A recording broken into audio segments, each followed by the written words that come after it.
pa ka magtatanim lang? Oh, tumutubo na lang. Tingnan ninyo lang. Ganda. Ayan. Oh.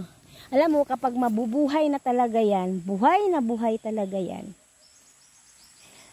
ang gagawin ko niyan lang, hindi na ako magdidilig. Actually, nagpapagod na talaga ako lang. So, hinto muna ako sa pagbubuna siguro lang. Ito na lang ang aalagaan ko lang. Ito yung nabubuhay. Yan. Kasi doon kasi lang, balak ko sanang gugunahin.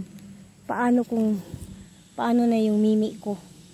Kasi ang dami din mga nagbuhi bitaw diri mga kambing. So baka wala na akong space. So para ni mimi na lang yun. Yun dyan. O ganun ako lang. Kamimi yun. Kasi kapag wala na ating init na food, at least may ano pa, may nangatira-tira pang mga damo dito. Diba? So ganun lang. So, patuloy lang, sa buhay lang.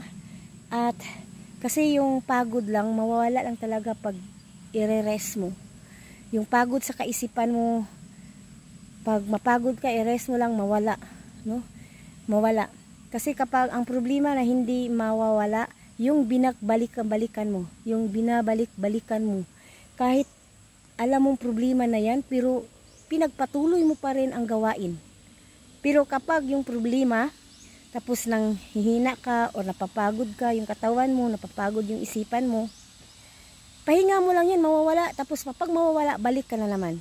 Ganun lang, di ba? Yun ang tawag ng laban sa problema. Huwag kang magpapadala sa problema, lumaban ka.